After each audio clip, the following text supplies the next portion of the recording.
మెదక్ పట్టణంలోని శ్రీ కోదండ రామాలయంలో మంగళవారం శ్రీ గోదాదేవి కళ్యాణం అంగరంగ వైభవంగా నిర్వహించారు. వేద మంత్రాలతో బాజా భజంత్రీల మధ్య స్వామివారి కళ్యాణం కన్నుల పండుగగా జరిగింది. ఆలయ ప్రాంగణం స్వామివారి నామస్మరణతో మారుమ్రోగింది. ప్రతి ఏటా గోదాదేవి కళ్యాణం నిర్వహించడం ఆనవాయితీగా వస్తోందన్నారు. అనంతరం అన్న సంతర్పణ కార్యక్రమాన్ని నిర్వహించారు. మెదక్ పట్టణంతో పాటు చుట్టుప్రక్కల గ్రామాల నుంచి భక్తులు, మహిళలు అధిక సంఖ్యలో పాల్గొన్నారు. గోదాదేవికి పెళ్ళంట, నోము ఫలించిన వేళంట, రంగనాథుడే వరుడంట, ఈ పెళ్లి వేడుకలు ఘనమంట, చూచిన జన్మ ధన్యమట, ఆనందం విరిసెనట.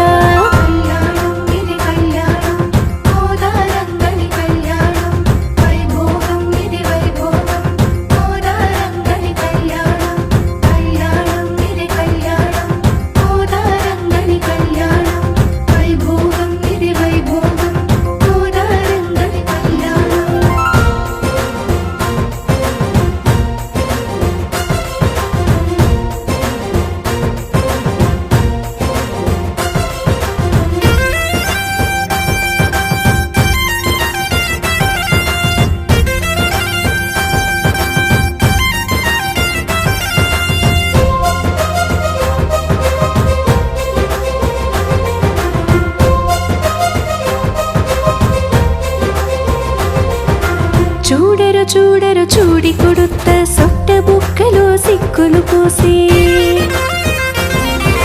పూసిన సిక్కులు తోసిట పట్టి తలంబ్రాలుగా రంగడు పోసి. చూడరు చూడరు చూడి కొడుత్త సొట్ట బుక్కలో సిక్కులు పోసి, పూసిన సిక్కులు తోసిట పట్టి తలంబ్రాలుగా రంగడు పోసి, మోహనాంగునికి మంచు